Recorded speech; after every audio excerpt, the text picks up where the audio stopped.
And welcome back to Bengal Bites, a podcast about the Cincinnati Bengals from one fan's real, honest perspective. I'm your host, Derek. This is episode 40. This is the first week of NFL free agency review. NFL 2024 has begun. We can put all the stuff from the past season in the rearview mirror and move on to a fresh beginning, fresh start for this season. So we're going to talk about all the moves that the Bengals did or didn't make, and we're going to have our reactions, talk about some of the perspective of the players, the coaches, and fans, and what I think the appropriate frame of mind should be as a rational fan, not some kind of psycho. But anyway, we're going to talk about what the Bengals did, what the teams in the AFC North did, all the big moves that went on, and a lot of the big signings and moves throughout the NFL, and a lot of different teams, a lot of different conferences. The sources for the news that we're going to use in this episode are going to be NFL.com as usual, PFF or Pro Football Focus, Spotrac or Spot Track, however you pronounce that, OverTheCap.com, Cincy Jungle, and maybe some other sources. But we're going to draw on a lot of different sources of information for all the news because there's a lot of things that went on in terms of different teams, players, contracts, all that kind of good stuff. Trades even. Bengals were involved in a trade, if you can believe that. And just our overall thoughts of how the Bengals have performed so far in this beginning week and a half of the 2024 season. Even though the games are still months and months away, we're still going to evaluate how the team is operating because it's all going into the hopefully winning formula of, winning that championship at the end of the season. That's still 11 months into the future. We're trying to say, okay, how are they setting themselves up for success 11 months from now? You got to start with the end goal in mind. So that's what we're going to do, see how the Bengals are getting started. And then if we have time, we're going to discuss Formula One, the state of Formula One racing. Not there's that much interesting going on there, and maybe some video games because, that's, we always got to talk about video games. So let's get into this. This is a week and a half into free agency. And if you know anything about this podcast, this is not the most popular podcast in the world. Part of it is because I don't put the podcast out immediately as the news breaks. So if I had recorded this podcast a week ago when free agency was just getting kicked off, I would have had a much different thought process, a much different tone of voice, and probably not for the better. I would have been much more negative on the whole situation if you would have asked me a week ago. But thankfully, I let everything play out. I had a little bit of patience. And as things started, more news started to come out, I started to feel a little bit better every day as each day went by. So now we've seen a lot of big signings moved by the Bengals. They filled a lot of the holes, the obvious needs that they had on the team coming into this big free agency period. So I feel better, and we'll talk about the roller coaster of emotions that we went through in this free agency. Before I get into what moves the Bengals made, I think it's important to set up the backdrop for all this, the perspective of all the parties that are going to be involved in this. So what is this exactly? This is a big free market employment opportunity. Basically, all the players who are going to be available, their contracts are expiring. They're not going to be under contract yet for this coming season, and they're available for a new job from the team they were on last season or a new team. Their resume is built on all the games they played last season to be able to say, okay, you saw what I did last season. I'm a good, valuable contributor to your team, and you should hire me and pay me more money or, pay me some money if you're the Bengals, but whatever. So the players, they're looking at this like a job interview, basically, or multiple job interviews. They're trying to get the best possible deal, the most money and the most security, best situation for their needs, whatever that could be. It could be what part of the country they want to live in, what team, whether they prioritize the team, who they're playing with, the team that they're on, or whether they're prioritizing maximum amount of money or whatever it is. They're all looking for the best situation for themselves. And a lot of them are just trying to stay in the game for as long as possible. The NFL career is not like a salaryman in Japan where you can just work at the same company for 40 or 50 years and you're never going to have to worry about getting laid off or fired or anything like that. NFL, the average lifespan of an NFL player is getting shorter and shorter all the time. It's like 3 or 4 seasons on average. Players aren't playing, for the most part, 10 years. We saw one of the big stories was Aaron Donald for the Los Angeles Rams. After 10 seasons and 10 Pro Bowl seasons, he decided to retire at the age of 32. He's one of the greatest defensive players of all time and played at a high level for 10 years, but then he decided to call it quits. So even the best of the best, 10 years is about all they can handle. And so a lot of these guys, they're just trying to stay in it, get those paychecks. These are going to be the biggest paychecks, the most money they're ever going to earn in their life. So, they have the rest of their lives to live off of, 5 years of work. So they have to maximize every amount that they can while the getting's good. And the salary cap did go up, but we haven't seen a huge amount of big contracts. We'll get to some of the contracts around the NFL, but we didn't see these massive multi-year, hundreds of millions of dollar contracts flying all around. Teams are being very strategic with the way that they're making their moves on the roster all over the NFL. So players are competitive with each other. They're trying to maximize their dollar value. On the flip side, the teams are looking at it from the opposite perspective. They're saying, okay, we know we've got the salary cap of $255 million per year. We can divvy it up amongst, X number of players. So we have to fill the roster, fill our team full of the best players with the best combination who will have the best chemistry working together. It's like, an employer building up a company of employees. You have to build the team out of the best, most qualified, excellent employees who are all going to work together in unison, in harmony, to make the best end product. In this case, it's going to be a hopefully winning football team. So the general manager, Duke Tobin, or he's the de facto general manager, he's executive vice president of player personnel or something like that. But he's the de facto general manager. He and the Bengals scouting department and their coaches who are like de facto part of the scouting department and the Brown and Blackburn family who are highly intertwined into all the decision-making process. They're going to get together and decide what risks do they want to take on certain players. Bengals, I would say overall, took a very conservative approach this offseason, this free agency period. We didn't see a lot of the big names that we had seen in previous years that the Bengals made. I'd say a lot of their moves were competent, but we'll get into the moves. We'll discuss this. But from the fan perspective, we always want to see the team get better, make all these big splashy moves to win the Super Bowl. That's what, in the fan mind, that's the only way that we win. Everybody else is a loser. There's one winner, 31 losers in the fan mind. But like we've talked about many times, in the owner's mind, every 32 teams winner, even the worst owners in the NFL, rake in millions, if not billions of dollars.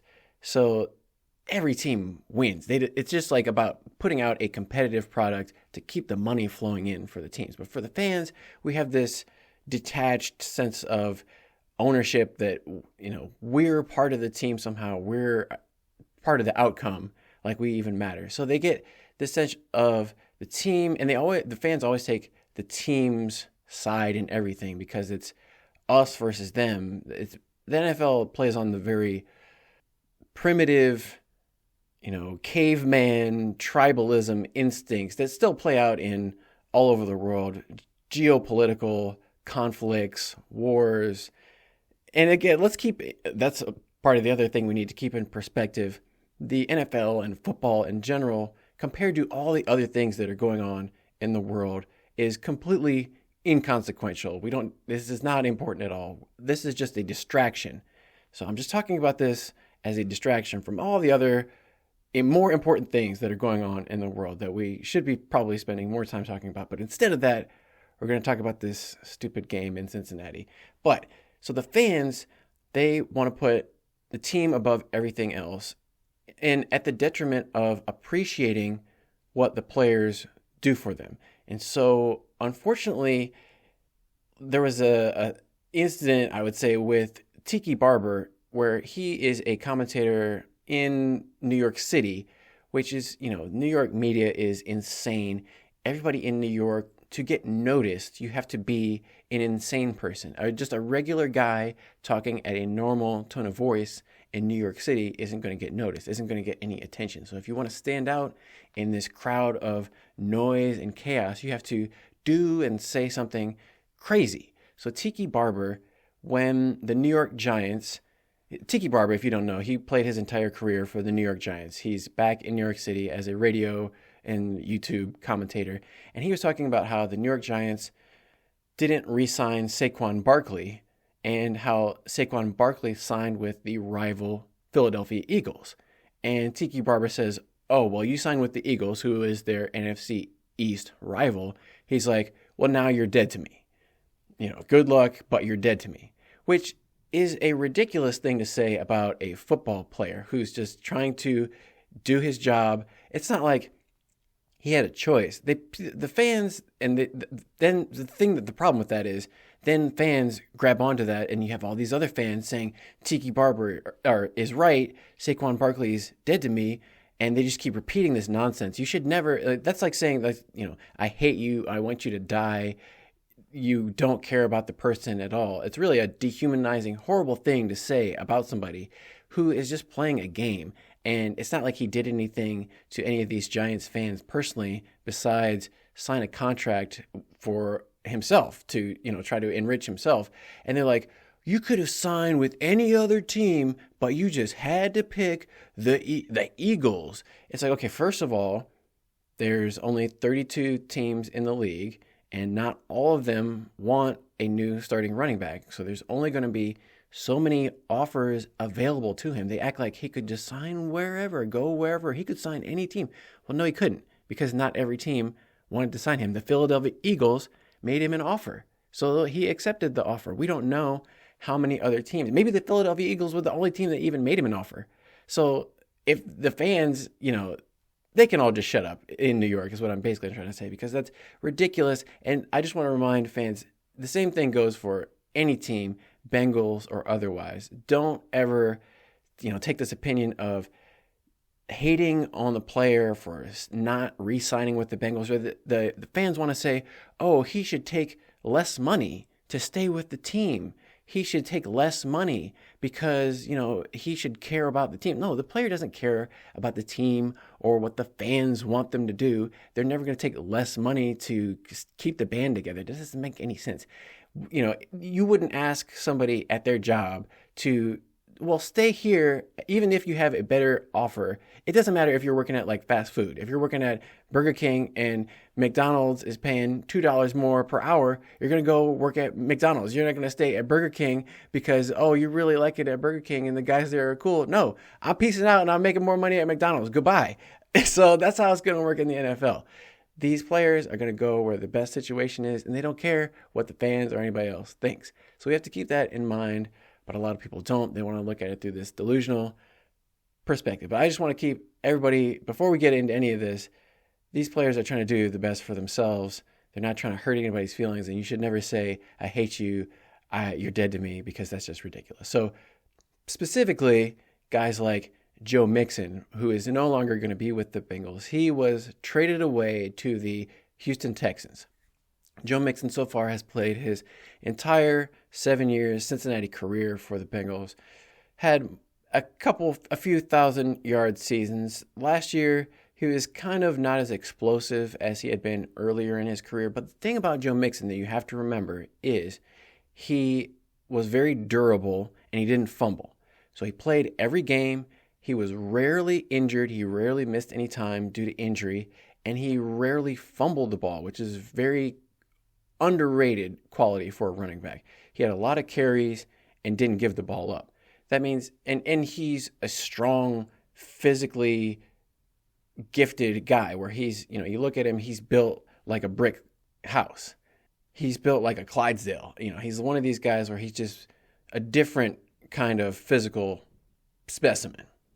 So Bengals fans, we should appreciate Joe Mixon. We should appreciate guys like Tyler Boyd, guys like DJ Reader, all those guys who aren't going to be on the team next year, who did a lot of great things as Cincinnati Bengals, and don't forget that and like turn on them because they play for a different team now. That's the worst thing. So we saw that play out with one of the Bengals' big signings. But the thing that really was hard to swallow as a Bengals fan when we got into the first day of free agency. So everybody's getting all excited. It's like being a kid on Christmas morning almost, where there's so much anticipation building up. Oh boy, who are they going to sign? What moves are they going to make? Because if we think about the previous seasons, 2 seasons ago, coming off of the Super Bowl, where they had a bunch of backup offensive linemen playing in the Super Bowl and starting in the Super Bowl, they had, if you will recall, they had Jonah Williams at left tackle, but then they had Quentin Spain at left guard. They had not Trey Hopkins. Is it Trey Hopkins? Yeah. Trey Hopkins at center. And then Akeem Adeniji, who got signed as a free agent. But Akeem Adeniji at right guard. Oh, Akeem Adeniji went to the Browns. But anyway, Akeem Adeniji at right guard. And then they had Isaiah Prince at right tackle. Everybody knew the offensive line let him down in the Super Bowl. So everybody was excited 2 seasons ago. Right as free agency kicked off, they signed Alex Kappa from the Tampa Bay Buccaneers and Ted Karras to be the center from the New England Patriots. So right away, 2 new offensive line starters, lots of stuff to get excited about. And then last year, everybody was thinking, well, what are they going to do? They already signed a bunch of offensive linemen last year, so they're probably going to go defense this time. No, they get Orlando Brown Jr., 4-time Pro Bowl tackle from the Kansas City Chiefs. So the second time in a row, they got a Super Bowl champion offensive lineman, Alex Kappa from the Tampa Bay Buccaneers. And actually, Ted Karras won as a backup for the Patriots, and then Orlando Brown from the Chiefs. And as Bengals fans, it feels nice and good to hear your team's name in the media and the NFL.com and ESPNs of the world saying, oh, the Bengals did this, the Bengals did that. Bengals signed this big player and made this big move because they had just been to back-to-back AFC championship games. So you felt like, oh, they're so close. If they could just get that 1 or 2 key, critical, missing pieces add to the puzzle that could get them over the top and win that Super Bowl. This season, it felt completely different. The night before what they call the negotiation window, it used to be called the legal tampering period. But basically, there's Wednesday is the official start where players can sign their contracts, but they have a lead up of 3 days, 2 or 3 days in advance where they can supposedly start negotiating on the contracts between the players' agents and the team. Obviously, a lot of negotiation has been going on well in advance because they have these huge multi-million-dollar contracts that are getting signed, in a matter of hours. So they obviously had been negotiating before this tampering negotiation window even opened. But when it did open finally, the Bengals said they signed Cody Ford, who was their backup tackle guard last season, not, just a backup guy, whatever.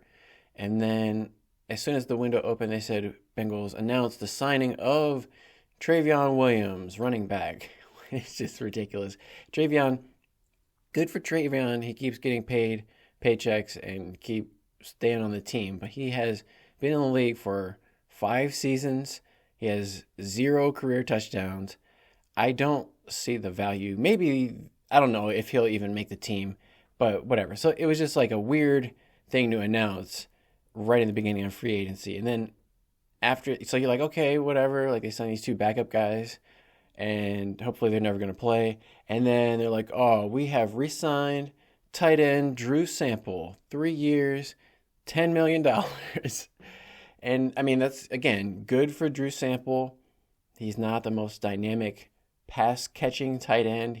They use him more like a fullback, even though he's not really a fullback. They should just get a real fullback, but instead they use Drew Sample like kind of a tall fullback or a not good tight end. But anyway, so they re-signed him. But then the big news that came out on the first day, and in the meantime, there's all kinds of fireworks going off from other teams. Oh, this team signed this big defensive tackle and quarterback, and teams are making moves all over the place. and Bengals are signing their backup running back and their backup tight end. It's like, okay. And then T. Higgins' agent comes out and requests a trade. They say T. Higgins, who has been franchise tagged by the Bengals for $21.8 million. So he doesn't really have a lot of leverage in this scenario. He's under contract. He doesn't have an option to go anywhere else. The Bengals have his rights, and they're going to pay him almost $22 million to play for them and them only, unless they get a really sweet trade offer from some other team. T. Higgins probably is anticipating that the Bengals are not going to be willing to negotiate a big contract that he wants in the next year or so. They said that they haven't heard anything negotiation-wise from the Bengals organization in the past 12 months. They said they haven't gotten any new offers or any new updates on a contract extension since March of 2023, which sounds a little bit ridiculous. We only hear it from the agents' side of the story, because we have to remember all this news is coming out through these quote unquote reporters, whatever you want to call them, people like Ian Rappaport, Adam Schefter, the insiders who just get access to all this, information from the agents, and in return for getting access to the information, they spin it in a way that the agents want them to say it. So they don't necessarily report the truth or the facts. They report what people want you to hear, basically.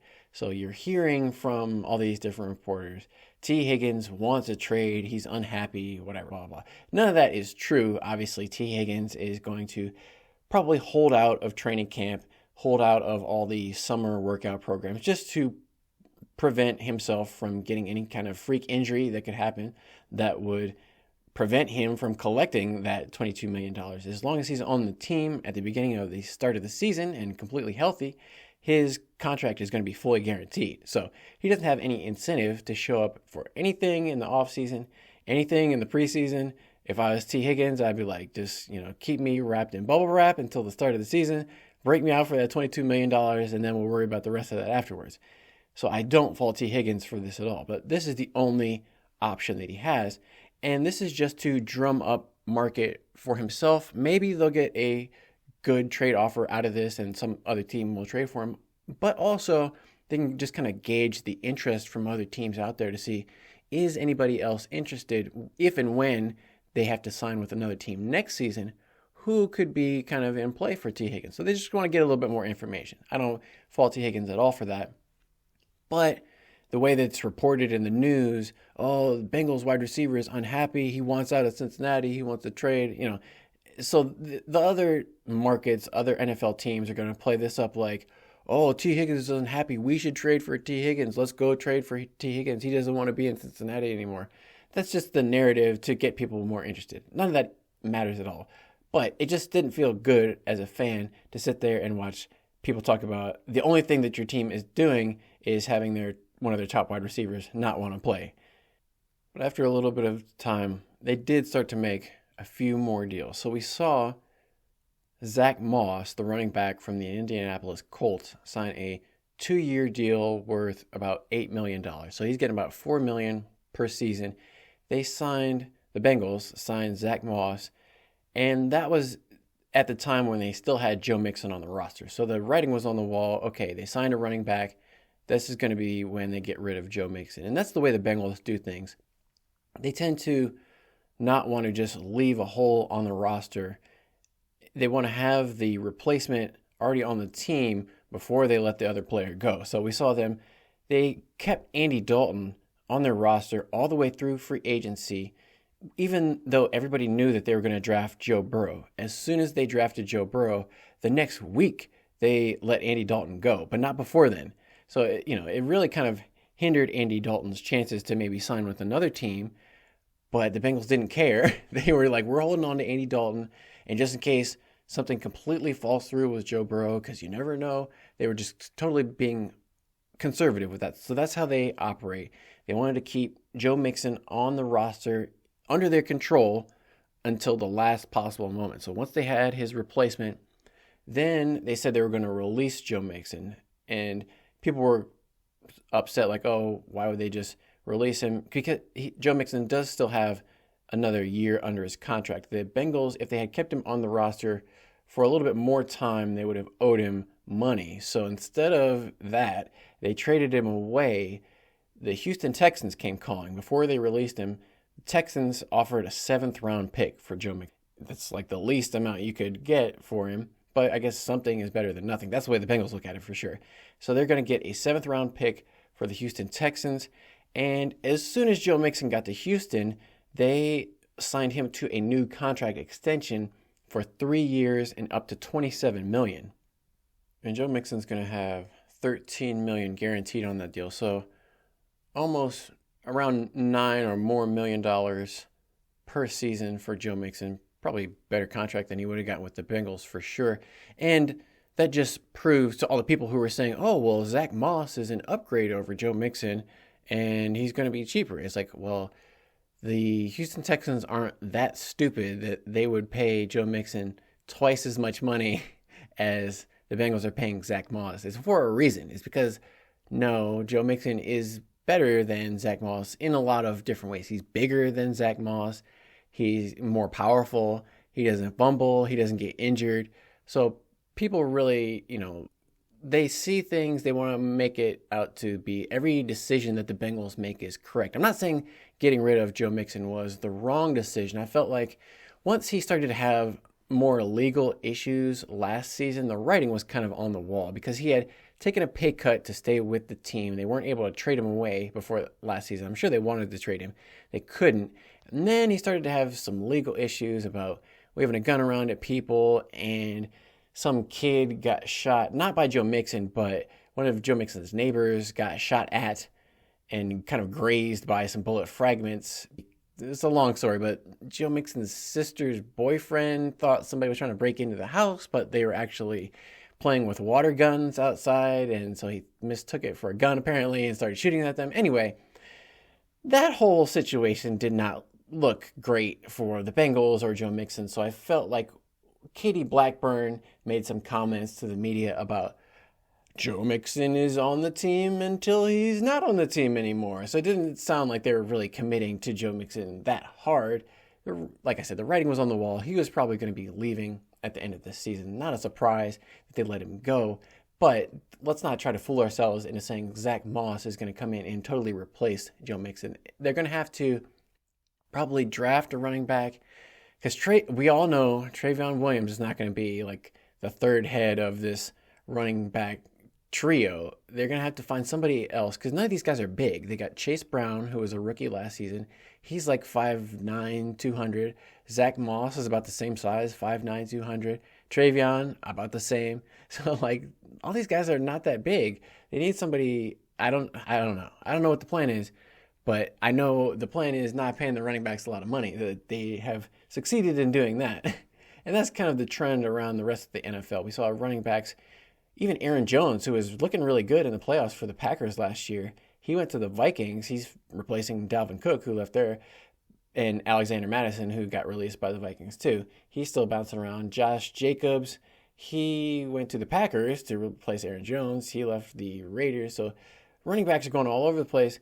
Some of them more than others getting paid. But in the Bengals situation, I don't know what their plan is in a lot of ways, but especially at running back. So they think Zach Moss is going to be the starter. I don't know. But one of the other big names we did see early in Bengals free agency was Geno Stone, the safety from the Ravens. He signed a 2-year, $15 million deal. Not huge money, but again, it's a safety. It's not one of the highest paid positions in the NFL. And this is one of the things where Lamar, quote unquote, jokingly says, oh, Geno Stone, you went and played for the Bengals. Now you're dead to me. And then you got fans saying, oh, Geno Stone's dead to me. Like, that's not a joke. You shouldn't say somebody's dead to you as a joke. I don't think that's funny at all. So I don't really see the humor in this. But anyway, Geno Stone, he's going to be playing up against his old team, the Ravens, in twice this season and the next couple of seasons when he plays for the Bengals against them. The thing that we like about Geno Stone was he had 7 interceptions, one of them being against Joe Burrow, and basically won the game for the Ravens because the Bengals were trying to make a comeback. Geno Stone actually it was kind of in the middle of the game, but whatever. Picked off Joe Burrow when it looked like they were going to score a touchdown and go ahead. So the Bengals are familiar with him, and the Bengals did that. That was kind of one of the themes outside of Zach Moss. Bengals were signing guys who had really good games against the Bengals in the past. And they talk about how they have this scouting department that's so good, and they look at players all over the league and try to identify talent all over the league. But it seems like they just pick guys who played well against the Bengals. So it's like, well, how much scouting are they doing? Like, anybody who watches the Bengals game could be a Bengals scout, apparently. But they signed Geno Stone, so hopefully that will improve the Bengals' safety, because they were one of the worst safety tandems in the NFL last year. On that note, they released Nick Scott, who was 1 year into a 2-year contract. And like I said, Nick Scott played like garbage. I don't know what the deal was with him, but he was like as somebody else described him, an unguided missile. He would just come in completely out of control, head down, not looking where he's going, and just completely miss on guys. Like, they would just step out of the way, and he would run past them like the old Olay move. I remember Devin Singletary just running right around Nick Scott in that Texans game. Josh Allen got called for a taunting flag when he scored a touchdown because he juked Nick Scott's jockstrap off and went in for the touchdown. So there was just a lot of plays where Nick Scott, I don't know what was going on, but he's not going to be on the Bengals anymore. So they're replacing him. They also, later on in free agency, signed Von Bell, who had been on the team 2 seasons ago. So 2 seasons ago, and before, when they went to the Super Bowl, they had Jesse Bates and Von Bell as their safeties. And then they drafted Jordan Battle. They drafted Dax Hill as a first-round pick 2 years ago. And they signed Nick Scott, and they let Jesse Bates and Von Bell go in free agency. Jesse Bates went on to have a Pro Bowl season for the Atlanta Falcons, got paid, I think, maybe like 4 years, $65 million or something like that. He got a huge contract, good for Jesse Bates. Good that he didn't, take a team-friendly deal, take less money to stay and play with the Bengals and Joe Burrow. No, go play for the Falcons, make your money, go to the Pro Bowl, Jesse Bates, good for you. Von Bell also had to do what he had to do. He got a big contract and signed with the Carolina Panthers, who don't know what they're doing at all. They're completely incompetent. So the Panthers, they're going to be paying basically Von Bell's salary for this year because they let him go before his contract was up. He's still got a lot of guaranteed money on that contract. Von Bell is coming back to the Bengals for the veteran minimum salary, which the Bengals love. And the best part about it is, because Von Bell left in free agency, signed a big contract with the Panthers, Bengals are getting a 6th-round draft pick because they, lost Von Bell to free agency. But then 1 season later, they get him back, they get a draft pick, and the Panthers are basically going to pay most of Von Bell's salary. So the Bengals are making out like bandits on this Von Bell. They're arbitraging Von Bell, basically. Then the Bengals sign tight end Mike Gesicki from the New England Patriots for a deal. It's about 1 year, $2.5 million. And Mike Gesicki has had a lot of yards, a lot of catches in the NFL, not known for a great blocker because he's kind of a thin guy. He's 6'6", but he only weighs about 245 pounds. So he's not going to be an overwhelming blocker in the run game or anything like that, but he's going to be more of a slot receiver. Kind of could fill the role of Tanner Hudson, who got re-signed also, but he's kind of a better version of Tanner Hudson, I'd say. Faster, more fluid with his route running, probably better hands. Although Tanner Hudson had really good hands, he's just not very fast. But Tanner Hudson and Mike Gesicki and Drew Sample are going to all make up that tight end room and not have to pay too much money. I think Drew Sample might actually be making more money than Mike Gesicki. It's weird how Mike Gesicki's career has gone. He had a lot of good seasons in Miami for the Dolphins and doing the gritty against the Ravens, one of the worst gritties of all time. And then he got franchise tagged, so he got paid his last year in Miami. They were paying Gesicki $10 million. Then he went to the Patriots last season on a 1 year, $5 million deal to back up Hunter Henry. He had his statistically worst season. He only had about 29 catches, not a lot of yards. And now he's coming to the Bengals for 1 year, $2.5 million. So every season since that franchise tag year, he's gotten 50% or half the amount of pay. He went from $10 million to $5 million to $2.5 million. I mean, $2.5 million a year is nothing to sneeze at, but it's kind of, obviously a big cut in his pay. So he's going to be looking to get back on the right track, have a bounce back year this year to prove to the Bengals or whoever it is to kind of pull off one of those Hurst. No, what was his name? Hayden Hurst. Yeah. Pull off a Hayden Hurst or a CJ Uzama where they play a good season with the Bengals, with Joe Burrow, get a bunch of catches, yards, and touchdowns, and then hopefully sign a bigger contract next year. That's to be seen. Hopefully, Gesicki can stay on the field, stay injury-free. Bengals also made a few more moves in terms of adding Trenton Irwin. He's coming back on a one-year extension.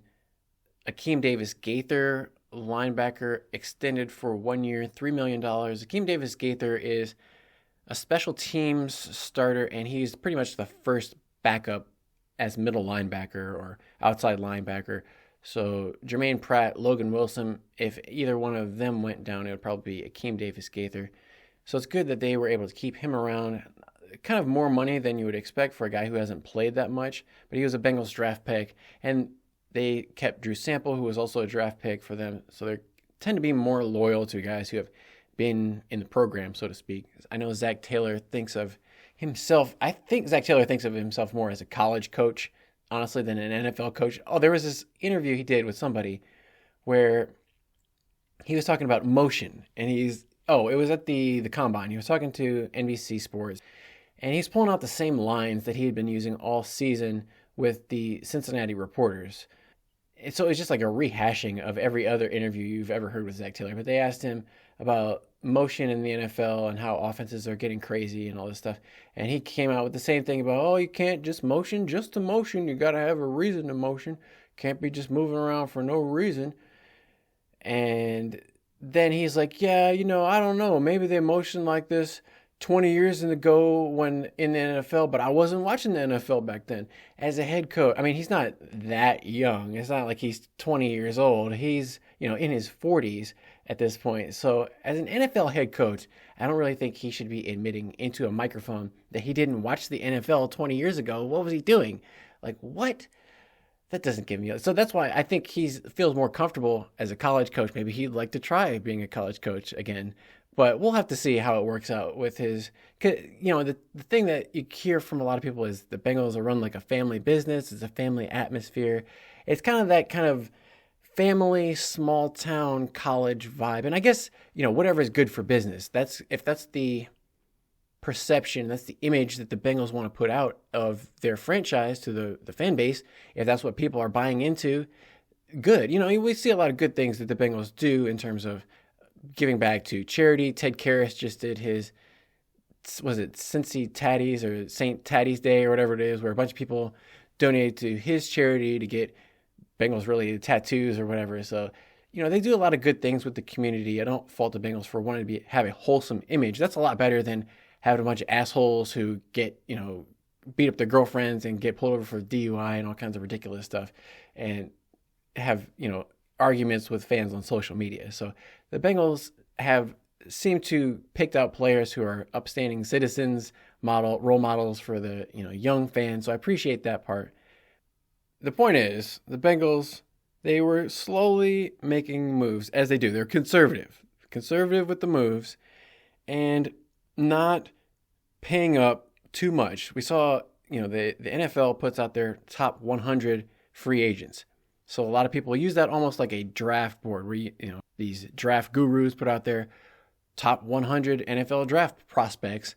Similar idea where the NFL has top 100 free agent prospects. So a lot of people base their opinion on how the team is doing based on how many players off the top of that list the team is getting. And the Bengals were not getting any of the top players on the free agent list.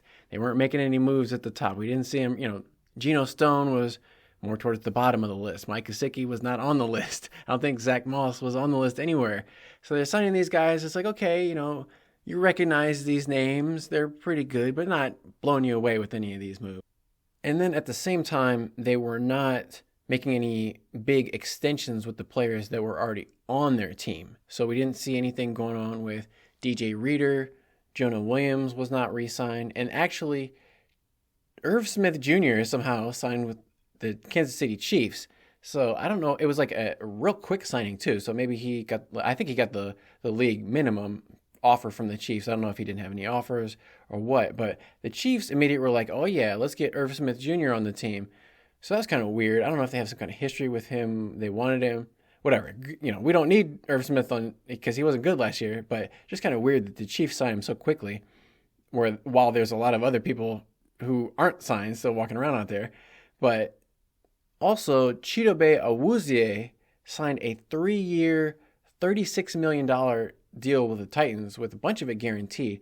So that's another player who's following Brian Callahan. Brian Callahan is an offensive coach, so it's not like he's going to be coaching Cheeto, but he knows Cheeto. He knows what kind of player he is, knows what kind of person he is. And they paid a lot of money. Cheeto wasn't injured last year. He was coming back from an ACL injury. And I thought there were moments of ups and downs. He did show moments of being really the player that we knew he could be, but then there were also moments like that Steelers game where George Pickens was kind of dominating him, running by him, scoring touchdowns, fades, not making him look his best. So there was some ups and downs for Cheeto. I was kind of surprised that he got that big of a contract because, like, for the Bengals, they're doing these 1 year.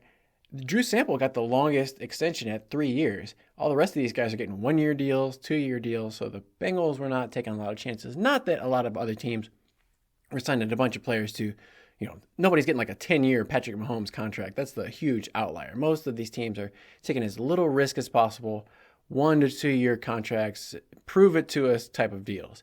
And that's the thing is all of these free agents are going to have some warts. They're going to have some imperfections. If some player was the perfect prospect, he was just coming off a Pro Bowl MVP, All-Pro caliber season, didn't have any injuries, was didn't have any legal issues or anything like that, his team would pay up to keep him on the team. The guys like that aren't just walking around ready to be signed out on the open market. The teams have got plenty of cap space this season. The cap went way up. So if a team wants to keep a player, they're keeping them. We saw the Chiefs sign Chris Jones to a huge contract extension.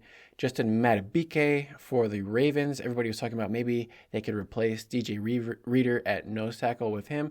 Well, no, Madubuike gets re-signed by the Ravens, huge contract extensions. So the Bengals weren't in that kind of a market. They weren't looking to make a huge splash like that. They're more conservative, and that's probably why we didn't see them making a lot of moves early. They're just kind of being patient. Let's wait these guys out. Let them kind of come to terms with the fact that maybe they're not going to get the kind of market that they're expecting, and then come on back to the Bengals, baby. So we did see DJ Reader was rumored to be visiting the Lions. You see, player is going to be visiting here, player visiting there. Most of the time, nothing ever comes out of that. We saw a lot of players rumored to be visiting and talking to the Bengals that they never signed. But DJ Reader did end up signing a 2-year deal, $27.5 million with the Lions. And that's kind of surprising that he would get that much money just because he's coming off of a major torn quad tendon, one of these injuries that he's had in the past. I think it was on his other leg, but it's an injury. It's a serious injury. He's 29 years old, so he's not the youngest guy, but when he is healthy, he was one of the most important players for the Bengals. He's one of the best players in terms of stopping the run.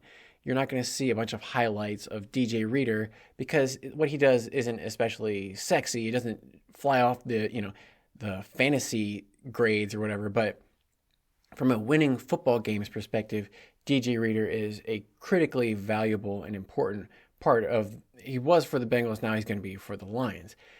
And that leaves a big hole in the middle of the Bengals defense. They also had Josh Tupou, who kind of was DJ Reader's backup. Not that he was really any good. He is still unsigned by any team. I doubt that the Bengals are going to bring him back.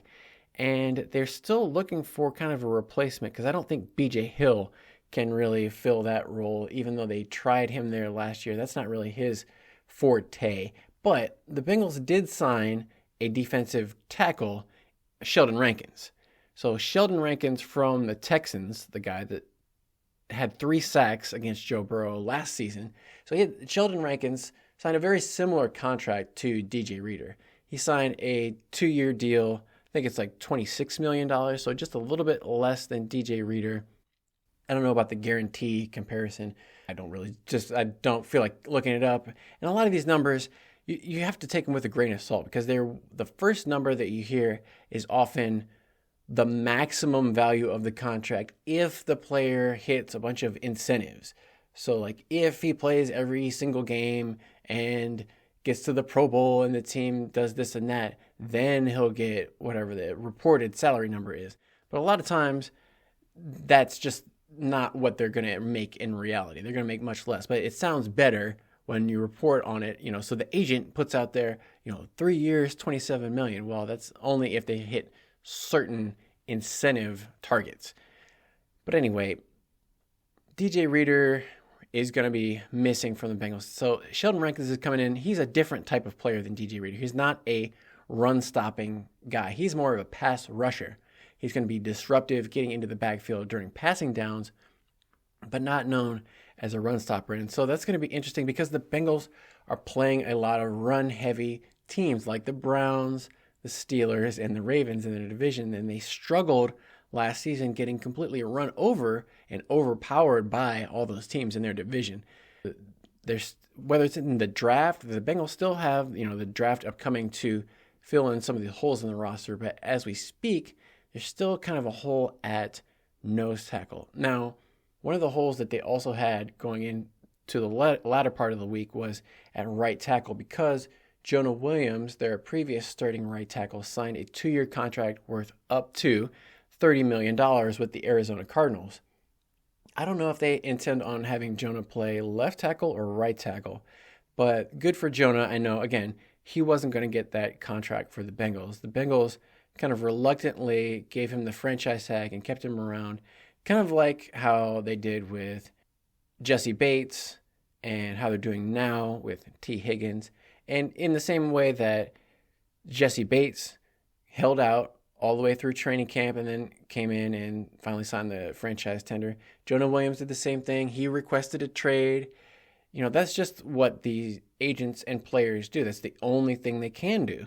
So they request a trade, try to get out of Cincinnati so they can get a bigger contract from some other team because they know the Bengals aren't going to pay it to him.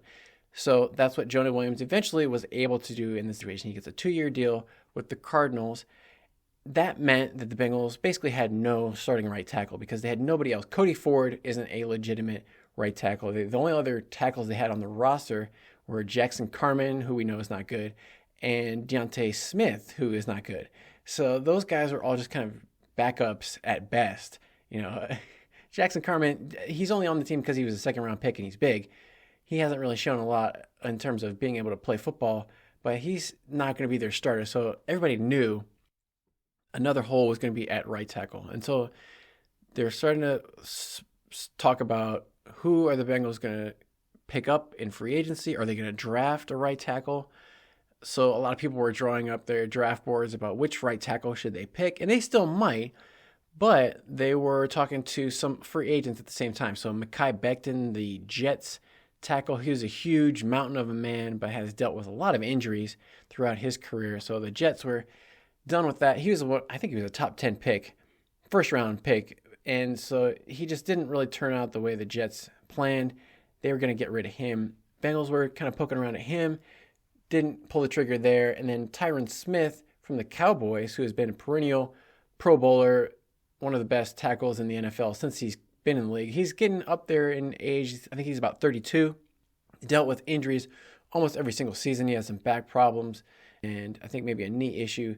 So he hasn't been the healthiest guy, but when he has been healthy, he's been one of the best. He ended up signing with the Jets, so Bengals didn't get him. What they ended up doing was they got Trent Brown, who was with the Patriots a couple times. Trent Brown was just coming off his most recent stint with the Patriots. He had got traded or signed with the Raiders and played with them. I think he went there with Josh McDaniels. I think Josh McDaniels went there from the Patriots. Trent Brown, he wanted him on the Raiders. Didn't really end up working out for whatever reason with Trent Brown with the Raiders, so he went back to New England.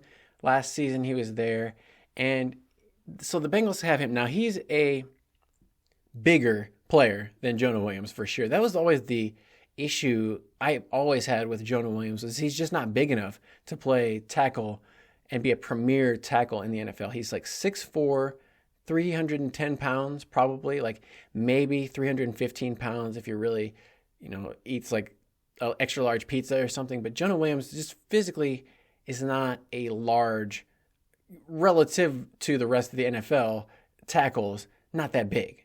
His arms aren't very long, so he's just kind of prone to getting overpowered, pushed backwards, and getting his kneecaps blown off by guys who are bigger and stronger than him. And when you have Myles Garrett and TJ Watt and guys like that in your division, that's kind of been a problem for Jonah Williams, whether he was on the left side or the right side. So now the Bengals are going to have two mammoth mountains of human beings on the left and the right. So they've already got Orlando Brown Jr. on the left tackle. He's like 6'8", 370. And now they signed Trent Brown, who's going to be on the right tackle. He's 6'7", 370 or 6'8", 370. So both of them are very huge human beings. Trent Brown has actually played left and right tackle. So where Orlando Brown was very adamant about how he wanted to be a left tackle, mostly just so he could get paid more money, but he wanted to be a left tackle. Trent Brown is like, whatever, I'll play left or right. I can play either one. It doesn't really matter. I'm good at both. So you like to have that kind of versatility from a player. He's probably going to play right tackle, but if Orlando Brown went down and they needed to make a switch for whatever reason, Trent Brown could switch right over there. But outside of that, that was pretty much the rest of there. A couple other signings with Devin Cochran, Jackson Kirkland. I already mentioned last episode, Cal Adamitis and Jake Browning back at quarterback, and long snapper got re-signed. Those were all the moves that the Bengals made. They did not re-sign Josh Tupou, Max Sharping, AJ McCarron. Joe Bocci is still a free agent. Mitchell Wilcox and Marcus Bailey are still unsigned. And Tyler Boyd is still a free agent. There is some rumors that maybe Tyler Boyd was going to go back to Pittsburgh and play with the Steelers, but so far nothing has materialized on that front. In terms of that top 100 of free agents that are available still out there, it's getting slim pickings in terms of who they can sign that's going to make a big impact and contribute to improving the roster. That's the biggest thing you want to see is the team getting better? Is a better roster, improved roster than it was at this time a year ago?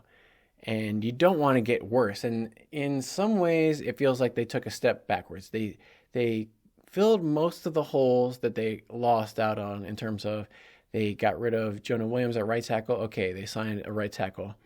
They lost DJ Reader, but they signed Sheldon Rankins as a defensive tackle, but it's not really the same. He's kind of a nose tackle side. I don't want to say it's a downgrade, but it's kind of a side grade almost. It's not really the same. They let Nick Scott go and they signed Geno Stone. That's an upgrade, okay. They let Irv Smith go. They signed Drew Sample. They signed Mike Gesicki. That's got to be an upgrade. So there were some good things, but nothing that really blew you out of the water where you could say for sure this team is going to be improved than it was. And you have to factor in the fact that Joe Burrow injured his wrist, and we can't just pretend like that didn't happen and that he's going to come back for sure 100% as good as he was. I don't even know what point you want to say, because Joe Burrow was never really healthy at any point last year. He was healthy from the minute the season began, pretty much. So we can never take Joe Burrow for granted and his health for granted. I know he said that the window for the Bengals team and their Super Bowl window is open as long as his career is.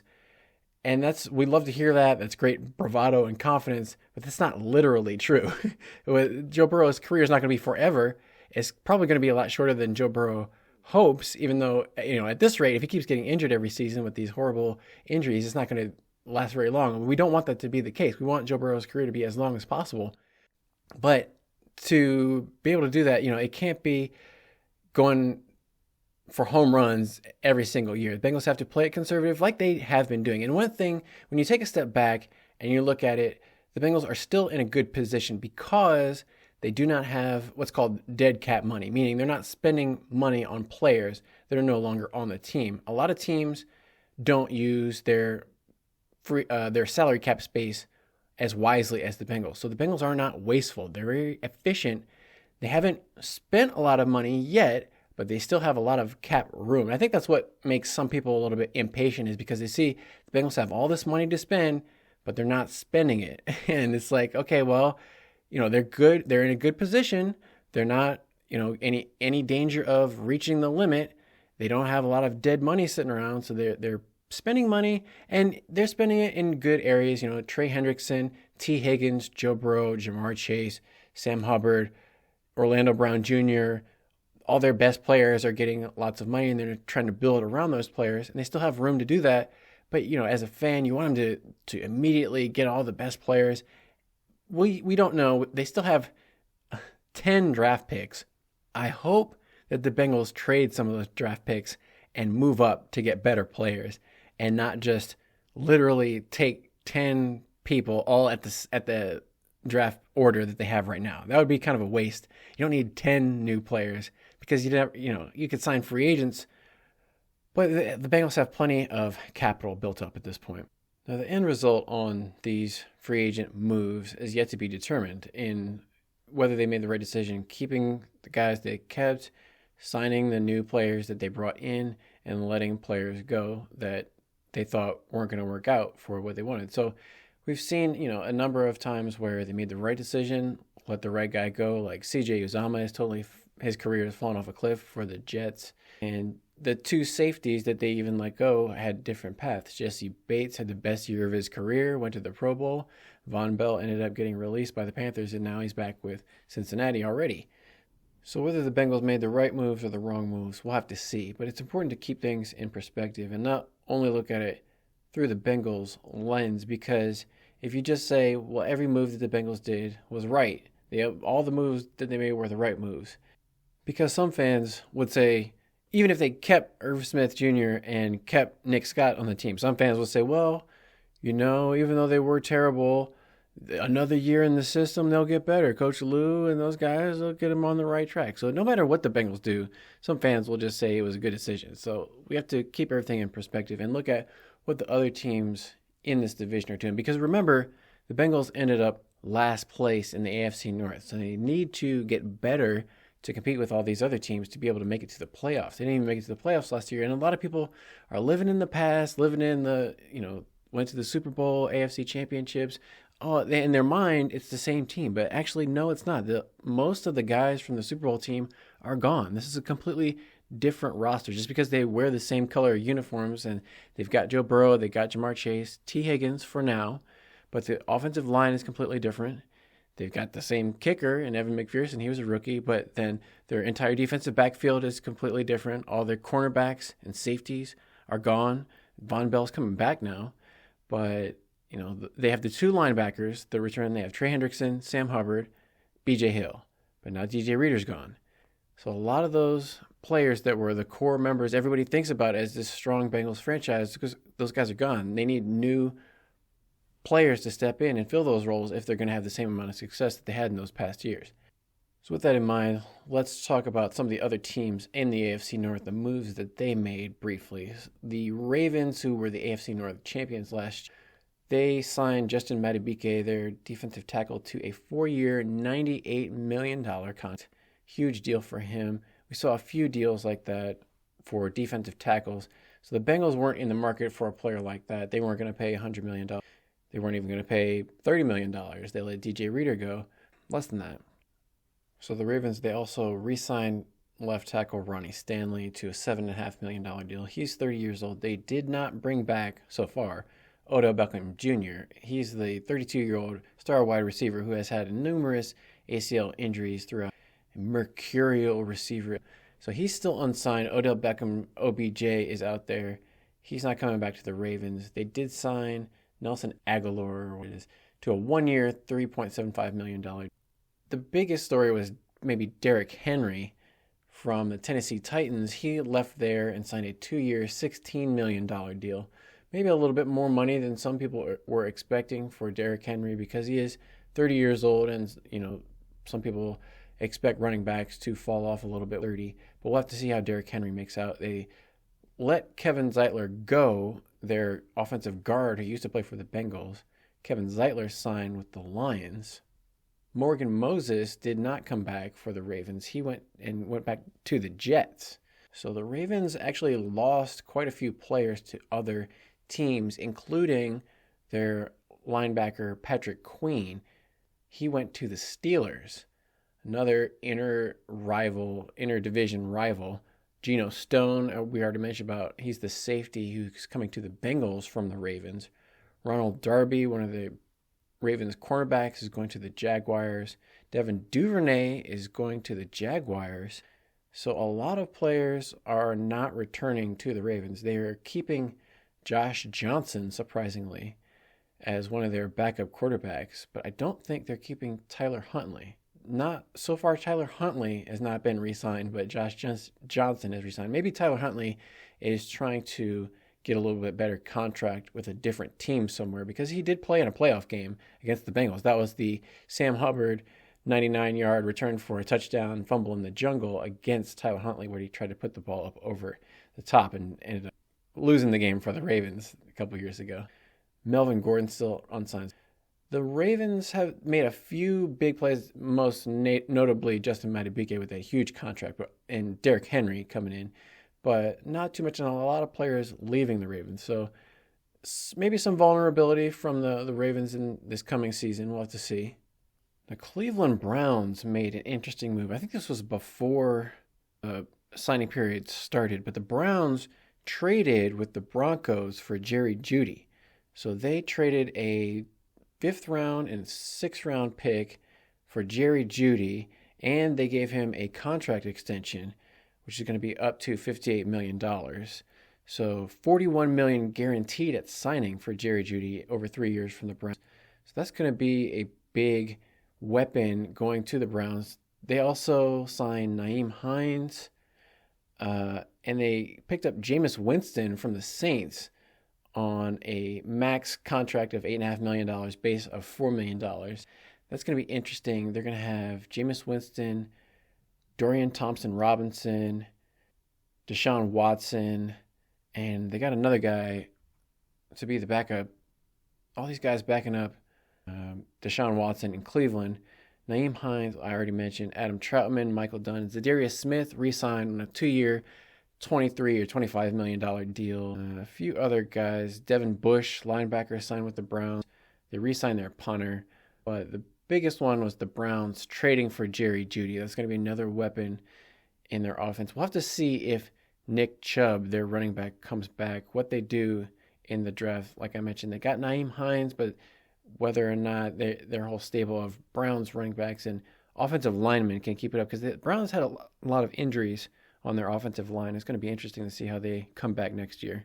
Oh, I guess, and the one thing about the Browns that I forgot to mention was they did not sign Joe Flacco. So Joe Flacco is not going to make a return, even though he led them to that playoff run and was the NFL comeback player of the year last year. No more Joe Flacco. I'm sure a lot of Cleveland Browns fans. They also lost Sione Takitaki, which is just a fun name to say. I know the announcers like to say Taki, making the tackle, and that's Ian Eagle. Harrison Bryant actually left the Browns for the Raiders. Jordan Elliott. I'm on overthecap.com to get some of the Kareem Hunt, still not signed by anybody. He was a late season addition by the Browns anyway. Not a lot of big. Zadarius Smith, Nyheim Hines, Jameis Winston. Interesting move by the Browns, to say the least. And then maybe the most interesting was by the Pittsburgh Steelers.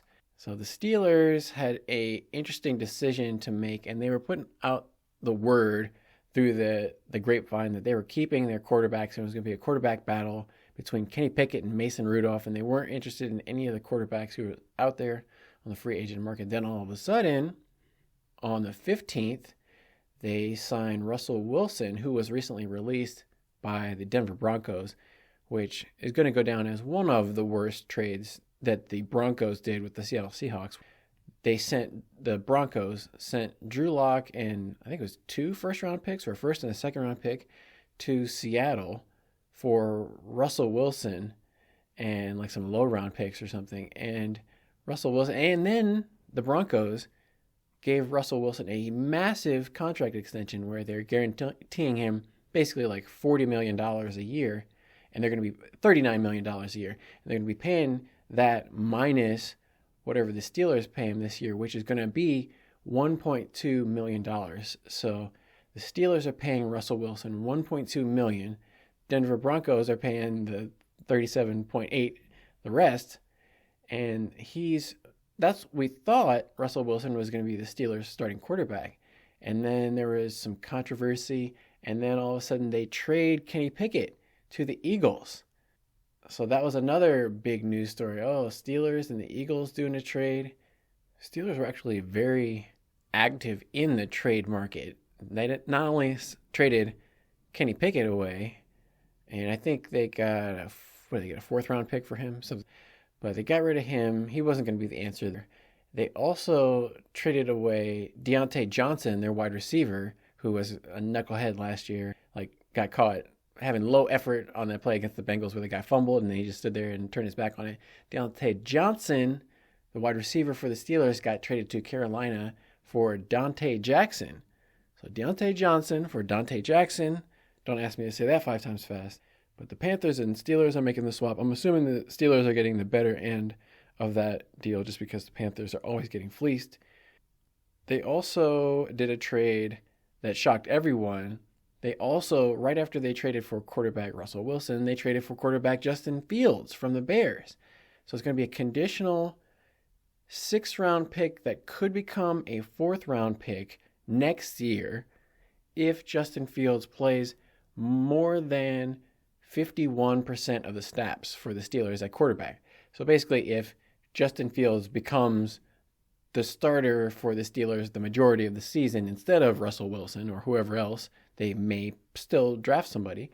But Justin Fields is going to be a bargain for the Steelers either way. Now, they will have to probably exercise his 5th-year option. He's a first-round draft choice. He was number 11 in the draft, in a draft class that has turned out to be mostly horrific. Beyond Trevor Lawrence, who has looked pretty good for the Jacksonville Jaguars.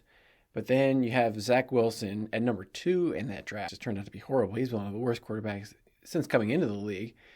But then they also had at number 3, Trey Lance for the 49ers, who was already traded away last season to the Cowboys. And I think he only played like 7 or 10 games or something like that before he got the boot in San Francisco. And then Justin Fields at number 11, and then Mac Jones at number 15. Mac Jones is already gone. He's going to go be a backup to Trevor Lawrence in Jacksonville. So I think Mac Jones was born in Jacksonville, so maybe there's some connections there. But New England got rid of him. It sounds like New England was kind of a nightmare. Trent Brown, in his opening press conference with the Bengals media, he said he didn't want to get into it, leave that stuff in the past.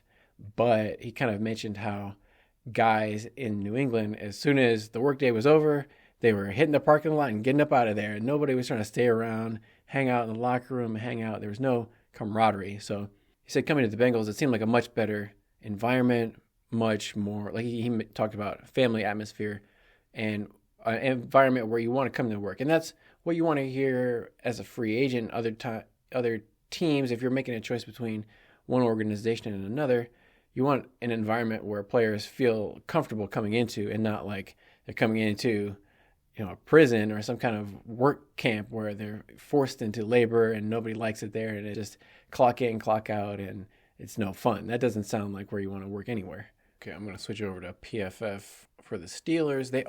They released Mitch Trubisky, their backup quarterback. So they got rid of Kenny Pickett, but in a trade. They released, I guess they didn't release Mason Rudolph, but Mason Rudolph, their other backup quarterback, I forget where he signed. But they also cut their punter, Presley Harvin III, who was a draft pick for the Steelers. They got rid of him, and he was not as bad as the Bengals punter last year, I don't think. But it's going to be interesting to see. There's a lot of punters out there in the free agency market. The Bengals could be, not that they're going to bring in a free agent punter yet, but I wouldn't be opposed to it. But the Steelers also released Allen Robinson, the defensive back Patrick Peterson, who's mostly cornerback, played a little bit of safety at the end of the last. Steelers, they made a few moves. Like I said, they signed Patrick Queen. That's going to probably work out. The Steelers know how to use those type of athletic, freaky linebackers. I'm sure Mike Tomlin is going to have him dialed up. And he's going to get out of the shadow of Roquan Smith, potentially. The two of them were probably like the best linebacker combo in the NFL. Queen and Roquan Smith, so we'll have to see how he plays without Roquan Smith next to him. He had an up year. It was a contract year. it's a 3-year, $41 million deal, so he's going to have to play up to that contract.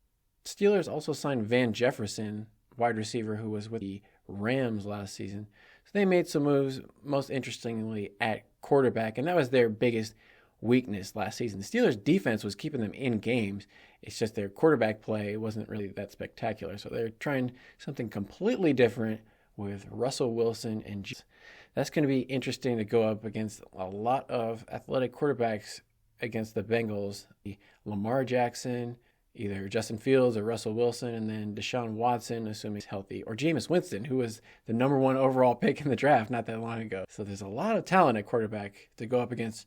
We would assume Joe Burrow. The Bengals still have Jake Browning, but they haven't signed. I would like to get a third quarterback just to have a little bit more insurance. We don't want only 2 quarterbacks. You need at least somebody else who could potentially play. I had the idea of possibly Desmond Ridder, who was the hometown UC Bearcats quarterback. He's not had a great career for the Atlanta Falcons after getting picked. He was a mid-round pick. It wasn't like he was a first-round pick at quarterbacking. He started for the Falcons, and his accuracy hasn't been that great, but he's got the size. He's got the pedigree. I wouldn't mind seeing a little Desmond Ridder just as a third-string emergency backup back in Cincinnati, fan favorite. Come on, Bengals, do the right thing. Bring him in. But to that point, the guy replacing Desmond Ridder in Atlanta for the Falcons, Kirk Cousins. Let's talk about some of the other big free agency contracts that got signed. Kirk Cousins, by far the biggest, 4 years, $180 million with $100 million guaranteed practically in inning. That's a huge contract for a guy who's going to be 36 years old in the middle of the coming season and is just coming off a torn Achilles tendon. He was with the Vikings. Everybody knows Kirk Cousins has earned like $400 million in his career so far. He's made an enormous amount of money for a guy has he won a playoff game? Maybe one playoff game with the Vikings. So not a lot of success. He's thrown for a lot of yards and had, pretty good seasons and made tons and tons of money, but never got to a Super Bowl or even an AFC or NFC championship team. He's been with the Vikings. Now he's going to Atlanta. There's some issues about tampering because in his opening press conference, he was talking about how he was talking to all these people before the negotiation period even started. He was like, oh, we were down here talking to everybody, checking it out. It's like, wait, that's against the rules. But these people don't even care. Like, there's no, the cops aren't going to come in and bust the Falcons. The NFL, it probably isn't going to do anything about all this tampering and breaking of the rules that goes on by every team because what are you going to do about it? So there's no repercussions for any of these teams. They all break the rules, except for the Bengals probably. Like the Bengals are probably the only team that's not cheating, and that's why they didn't sign any of these players. But Christian Wilkins, the Miami defensive tackle, people were maybe think, oh, what if we made another big signing to replace Christian Wilkins? Well, he got a $110 million contract over 4 years. The Las Vegas Raiders. That's going to be crazy to have Christian Wilkins coming up the middle and having Max Crosby on the edge. Other players they got on the Robert Hunt, the guard out of the Dolphins, also another free agent coming from Miami, going to the Panthers. He signed a $100 million contract. So that's an interesting signing to protect, you would assume, Bryce Young, keep him upright, not get killed. Huge contract for a guard, though. It's a 5-year deal, so longer than most of the contracts we've seen. One of the longest free agent contracts that was signed. Most of the contracts in free agency, 2 years, 3 years. A 4-year contract is very hard to come by in the NFL these days. And Robert Hunt got a 5-year deal with the Panthers. So the Panthers, again, making interesting moves. They're signing a guard who was pretty good, but he's going to be 28 years old. Whatever, $100 million. Panthers, they throw away money. Their owner is a billionaire. So the other owners like the fact that the Panthers make these kind of moves because more in the other team's favor. But Calvin Ridley actually went from Jacksonville to the Titans. So that's going to be enough. Not really in the Bengals division, but the Titans are kind of almost like a secondary rival. They're, just south of Cincinnati. They're the team just to the south, a couple states over. probably have some fan overlap between those two teams. And now Brian Callahan is going to be the head coach down there. He's taken a few of the players like Cheeto, and now Calvin Ridley is going to be in Tennessee with DeAndre Hopkins. No Derrick Henry. Jonathan Grenard, defensive end, went from the Texans to Minnesota. 4 years, $76 million. Xavier McKinney, safety, from the Giants to the Packers. 4 years, $67 million. Leonard Williams re-signed with the Seahawks. Michael Onwenu re-signed with the Patriots. He's their right tackle. 3 years, $57 million. Damian Lewis also signed with the Panthers. 4 years, $53 million. So the Panthers decided they want to load up on their interior offensive line. Bryce Huff, 3 years, $50 million from the Jets to the Eagles. So the Eagles made a lot of moves. Interesting, like if there's other. Josh Jacobs, like I mentioned, went from the Raiders to the Packers. Danielle Hunter went from the Vikings to the Texans. So that was an interesting swap of defensive ends or pass rushers. Danielle Hunter went from the Vikings to the Texans. Anthony Grenard went from the Texans to the Vikings. And Grenard got significantly more. Danielle Hunter got a 2-year contract. He's a little bit older than Grenard, so maybe that's the thing. Grenard got a longer contract, 4 years, $76 million, but he's 27. Danielle Hunter is going to be 20. So a factor you have to play in with these guys is the age. That's the thing about Zach Moss. He's smaller than Joe Mixon, but he's 1 year younger. Is that really going to make a difference? Well, maybe. And the fact that he hasn't had as many carries in the NFL. Joe Mixon has a lot of carries. You could say he's accumulated a lot of wear and tear. That's one thing. Let's just go off on a tangent about the English language for a second. There's something people, I think, don't know what words mean sometimes, and they just repeat words and phrases that they hear other people say, and they don't necessarily think, what am I saying? What am I trying to say here? So there's a phrase that's been going around in a lot of, I think, NFL podcasts or whatever. People are getting confused about words, what words mean. So you used to have the saying, whether a guy's getting older, you say, oh, well, he's still got some gas left in the tank. Heard that so much when they were talking about LaDainian Tomlinson, when he went from the San Diego Chargers to play for the Jets. They were like, oh, LaDainian Tomlinson, he still got gas in the tank. They said that for like 2 or 3 years in a row. It's like, okay, you don't have to keep saying he's got gas in the tank. Come up with a different analogy. So in the same vein of car analogies for how much productivity does a guy have left in his body, maybe because people are going to electric vehicles, so they don't use gas anymore, and maybe they say he's got some juice. He's still got some juice, but the battery doesn't really carry as much of the analogy. So people have tried to start talking about the tires, but they're using it incorrectly. So what I've heard is people say he's getting up there in age. He's got a lot of tread on his tires, which doesn't make any sense. People don't understand, apparently. Tread is a good thing for tires. So you want to have tread on the tires. If you didn't have any tread on the tires would be bald, and the tires would not have any friction on the ground. The point of the tread is those bumps and the raised up patterns in the rubber that give you friction and allow the tires to move the car and stop the car. That's the point of the tread. So having tread is good.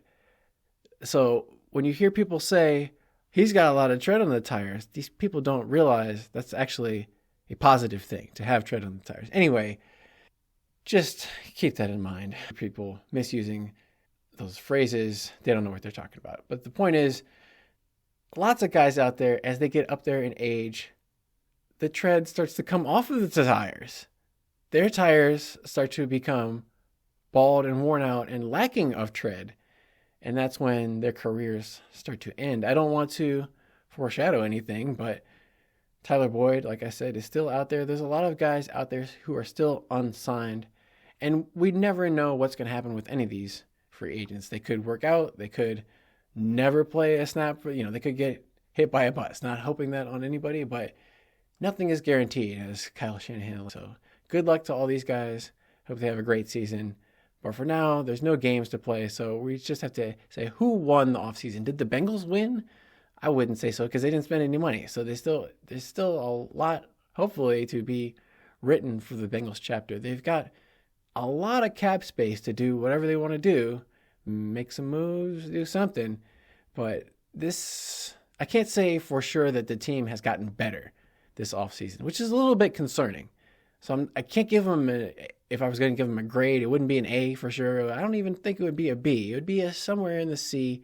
It was totally a Bengals offseason. Some previous offseasons, they were like, oh, see, Bengals, they're not being cheap anymore. They're acting out of character, making all these big signings. Well, we've more of a reversion to the mean, I'd say, in this offseason. More of a typical Bengals, predictable, nothing out of the ordinary, no excitement. But you don't need excitement if it works. So we'll have to see. Fans don't want to be moderate. That's just like the owners are chomping at the bit to sign their favorite players like Kirk Cousins and break all the rules that they're not supposed to tamper with these players in advance. Fans are chomping at the bit to find out what new shiny toy they're going to get in this upcoming season. So everybody's dying for podcasting material. If I were doing this for money, as I always say, I'm not doing this for money, promotional sponsorships or anything like that. But if I were, I'd have to be out there as soon as any news broke. I'd have to be talking about it immediately and speculate on what I think it means for the team and blah, blah, blah. But that's, I realize all of this is pointless and futile, but that's especially futile, I think, to speculate on what the team may or may not do in terms of signing different players or drafting different players. Well, let's just all sit back and relax. Whatever. But overall thoughts, I wasn't overly impressed with what the Bengals did, but you can't say it didn't make any sense. They made the moves that make the most sense for the team. Hopefully they'll make some more. I'm there. All right, that's it for the Bengals talk for now. Not a whole lot expected to happen. We'll have to see, though. You never know. The team could surprise us, make some big moves. But most of the big-name players are gone, and the focus becomes getting ready for the draft that's coming up next month. Some of these players are going to start having their pro days, and so we're going to see that, the scouting reports and all these guys, and players are going to have some private interviews, so maybe they'll have some of these college guys come in, visit the Bengals in the upcoming weeks and months. So that'll be something to talk about. But other than that, we're not expecting a lot of big moves. In other sporting news, briefly, Formula One, not that anybody necessarily watches that, but it's becoming more popular around the world. It's, the top racing league, not NASCAR, but different directions, and they turn left and right, and they have brakes, which is uncommon. But Formula One has gotten increasingly boring because Max Verstappen has won every race. Coming into this upcoming race in Australia, Max has won the last 9 races in a row, and he's winning by so much. He's like the opening race of this season, I think he won by like 23 seconds over second place, which was his teammate. And then behind that was like another 15 seconds to the third place guy. So they're just driving off into the distance, blowing everybody away. Other teams can't even compete. So there's nothing interesting about watching these races. It's really boring, and it's sad that the fact that the most interesting thing about watching a lot of these races is the battle for 12th place. Guys who aren't even going to score any points in the race, and that's how bad it is. It's they're close though. At least they're in distance of seeing each other, and the rest of the guys are just kind of driving around in circles. It's become like a parade of corporate sponsorships. You just see a bunch of cars driving around in a circle over and over in the same order the entire time. It's just not really that interesting. So hopefully something interesting happens, but it's unfortunate that the same cars are going to be driving until 2026. They have locked themselves into the same regulations. The cars cannot, the different teams can't do any development to change the car to make it better. So it gets the race the same car. So basically, Red Bull and Max Verstappen are going to dominate for the next 2 seasons. It's going to be super boring. The only interesting thing is that Christian Horner, the team principal or the boss at the Red Bull Racing organization, is under investigation for sexting one of his female colleagues. And then it's all coming out in the media, and there's all this palace intrigue because the CEO and founder of Red Bull died last year or 2 years ago. And so there's all these, all of his lieutenants are out trying to dagger each other to death and gain power within this organization and turn on each other. So there's this power struggle. Even though they're totally successful, they're trying to get rid of, somebody is trying to get rid of the boss for whatever reason. So there's all this intrigue outside of the fact that the racing on the track is totally terrible. So at least, most of the Bengals games are more exciting than a Formula One race. I'll give it that. Even if Joe Burrow isn't playing, I'll still take a Jake Browning game over a Formula One race.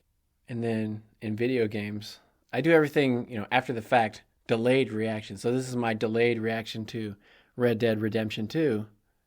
That game looks pretty good. I don't know if you've played this game before, and maybe you played it before on like a PlayStation 4 or a lower resolution. Like if you played Red Dead 2 at like 1080p, it may not have been as impressive as if you played at like the high resolution, HDR, all that kind of stuff.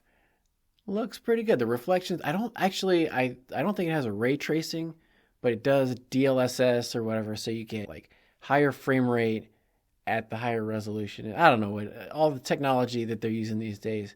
The game looks good, and also the voice acting and just the sound design in general looks pretty good. I don't have surround sound, which kind of hurts in situations where guys are shooting at me and I don't know what direction they're coming from. And if I had the surround sound, in theory, I would be able to like locate, the guy's coming from the left, the right, the top, whatever. I just kind of have to spin around in circles at the moment and try to guess where the guys are because I can't hear. So that's maybe one thing I could do to upgrade the video games experience, just maybe a speaker system or something like that. But the video part, that looks pretty good from what I can tell. Upgrading the video card, that was a good idea, just for the fact that I can play games like this and Portal RTX, which is supposed to have Principle. I'm going to have to try to go back to Cyberpunk just to check it out and see how that looks. I didn't give it enough of a chance. Haven't played any more Cyberpunk to have any of those or thoughts about that one. But my friend reminded me about this game called The Witness. Had to go back and play a little bit of that. That's a great puzzle game. Totally change of pace, different type of game. You're just kind of walking around solving puzzles by looking at the environment and tracing lines with your thumbstick. Trace lines around like a little puzzle, and it's just about, I guess it's still path tracing because you're trying to trace from the start of a maze basically to the end of another maze, and there's different rules about solving the maze. It's an interesting game, and it looks great. You can play it on all kinds of different consoles, but it looks great when you run it on a big screen and all that kind of stuff too. So another great game, The Witness. A few other games I'll have to go back to if I have any time, but there's lots of free time because there's no football games and all the other sports are boring at this point. So we got to do something.